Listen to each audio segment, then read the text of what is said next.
Hey everyone, it's David. So I want to talk to you today about 3 steps that you need to be able to take in your business to be successful. But before I do that, let's look at deals that we have of people that are being successful right now.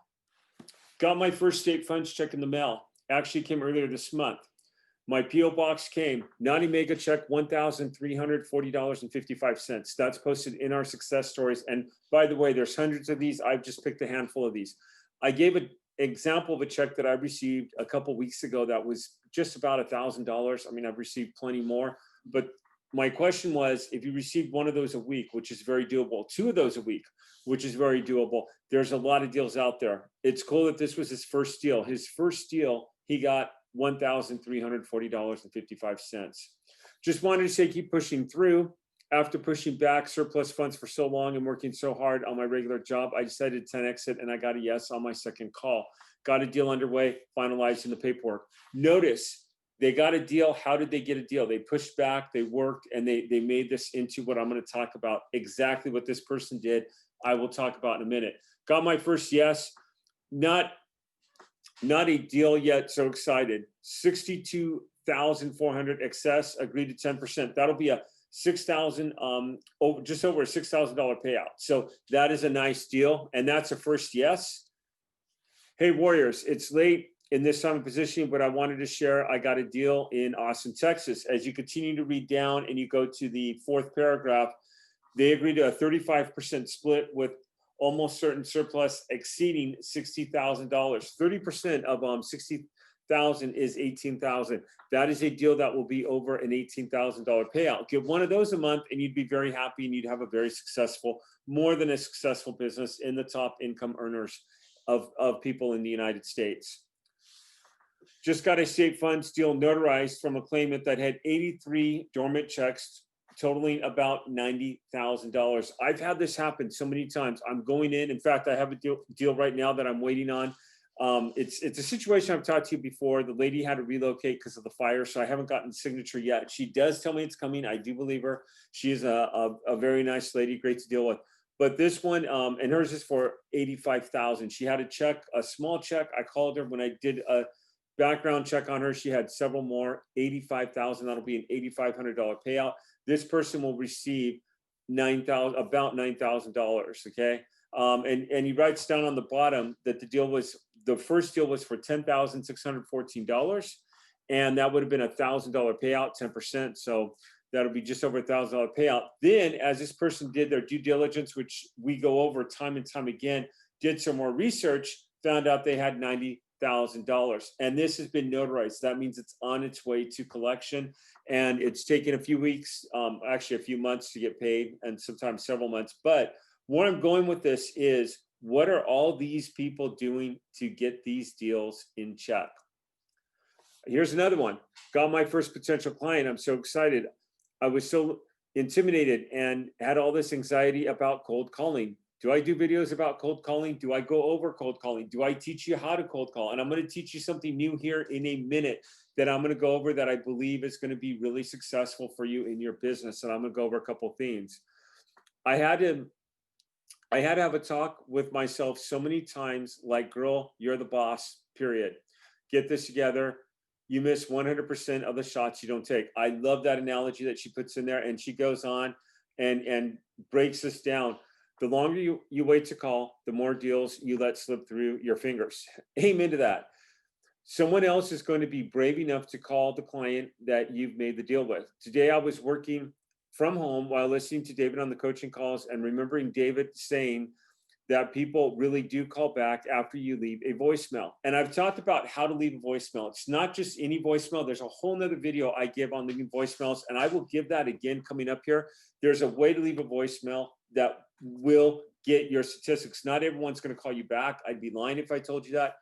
After a few hours, I started making calls, and sure enough, I left a voicemail for a particular property owner, and minutes later, they called me back and they were interested.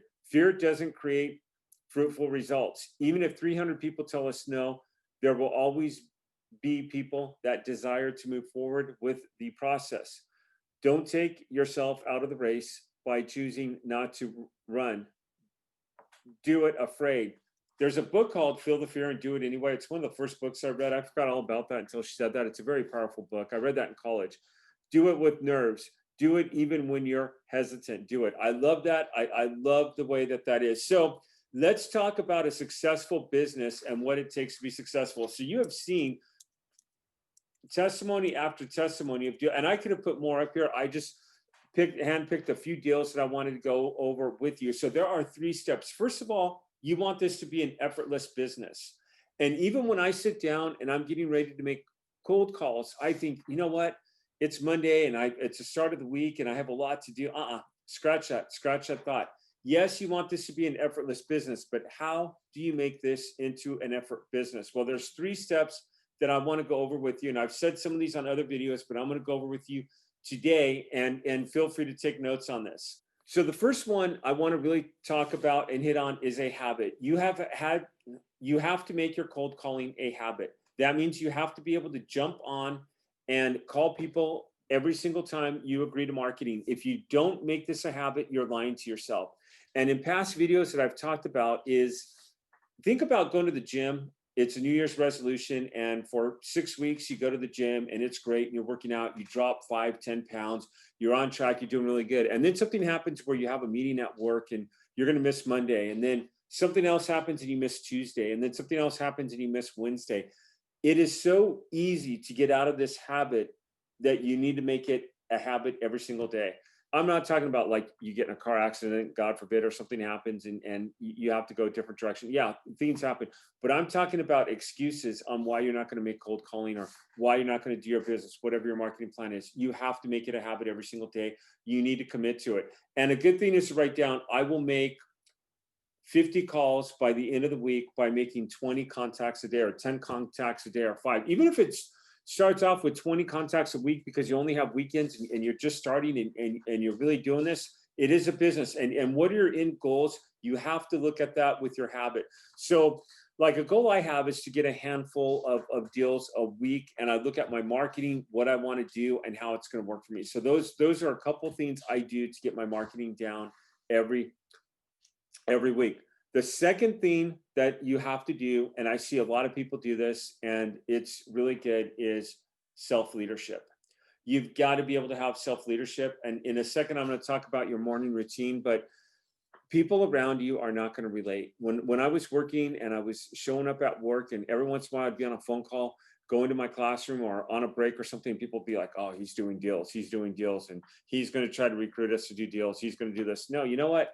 And I say this because you're out there and people aren't going to relate to you. Like, everyone wants to have a home business.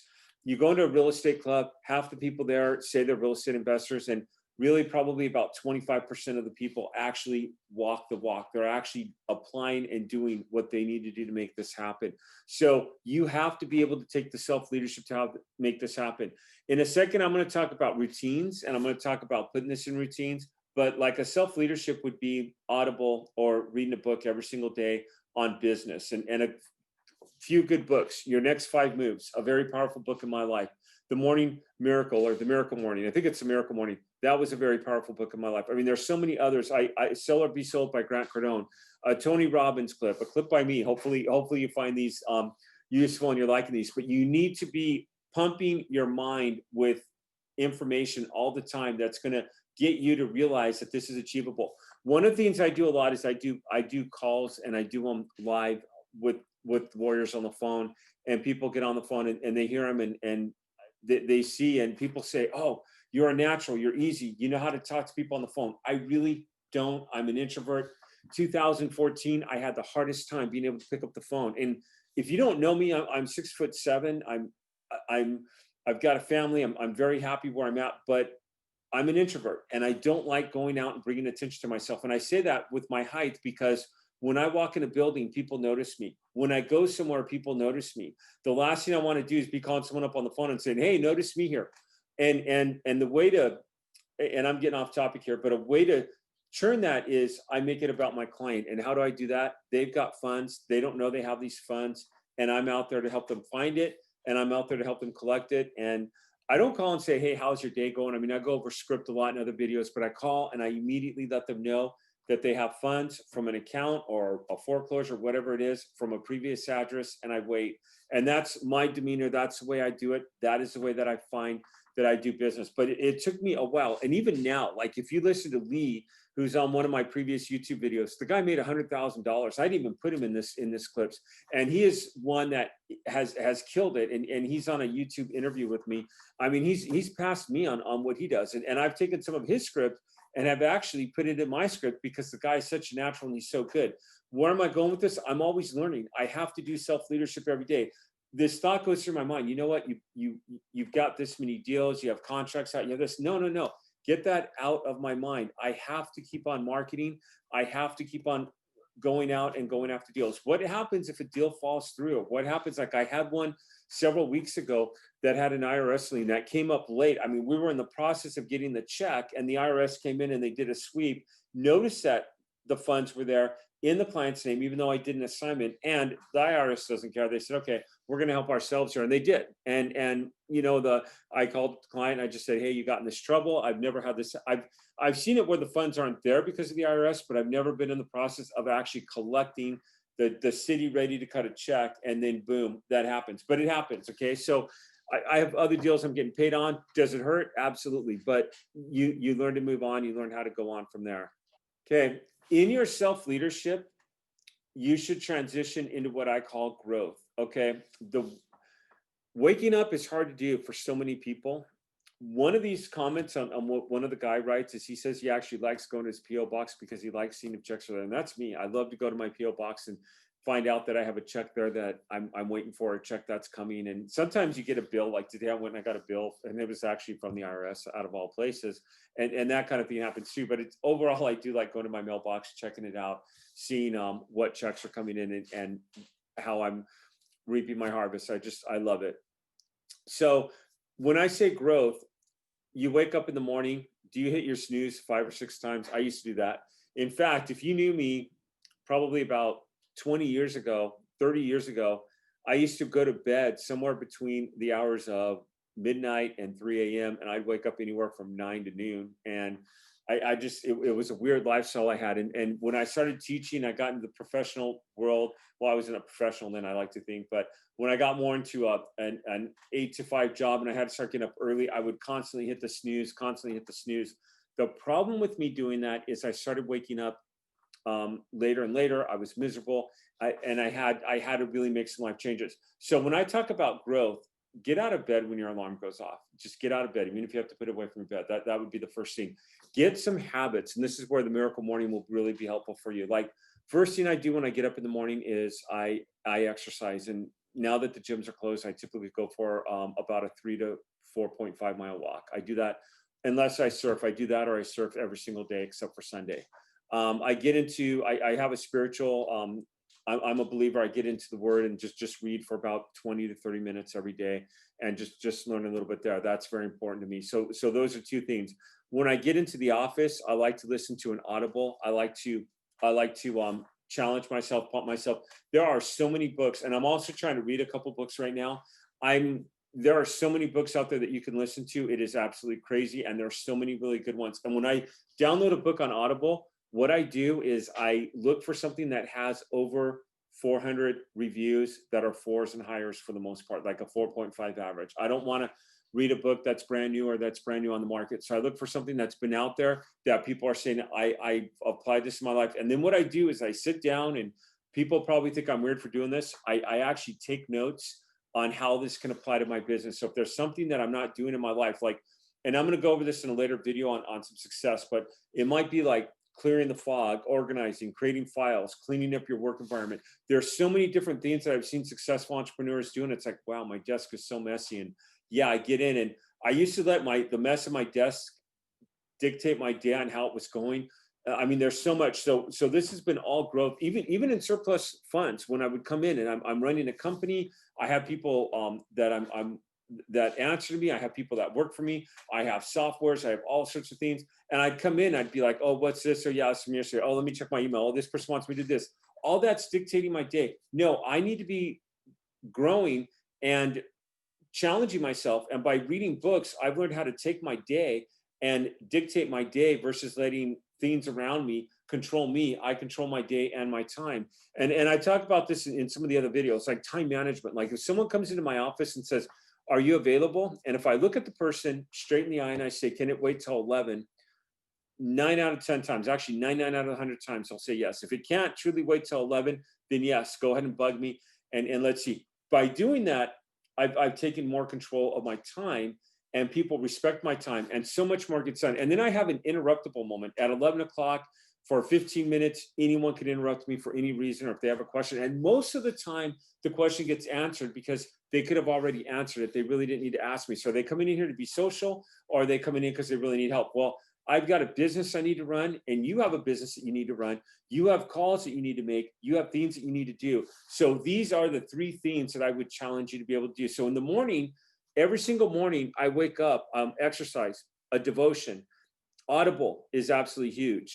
The very last thing I would challenge you to do, and this sounds so weird, and trust me, there are nights I've pulled that I've gotten 2 or 3 hours of sleep. You need to be getting 7 to 8 hours of sleep every single night. You need to, or whatever your body calls you to do so, because when you're doing this business, you need a lot of energy. When I talk about fitness, when I started eating healthier, I started working out, I started taking fish oil. I started, like I've told my wife, I go, I have this surge of energy unlike I've had before. Like when we go places, I'm able to run with my kids. I'm in my 40s. I'm able to run with my kids. My kids are like, hey, Dad, let's wrestle. Let's do this. I wouldn't have had the energy to do that years ago. And that I've gotten older, I have it. I need that energy when I get on the call and I'm talking to people, because I get some pissed off people. Hey, why are you bugging me? And that's when I get into the script. You need to be getting good sleep. You need to be feeling good about yourself. And I say that in all other sorts of videos. So what do all these people do? Well, first of all, they have an effortlessly marketing plan. They have learned to take marketing and put it into their plan and how to do it. And the 3 steps that I've gone over with you that they do is habit, self-leadership, and growth. Hey, let me know what you think. Ask me any questions. Do me a favor. If you like this video, give me a like, and I'll see you on the next video. Thank you.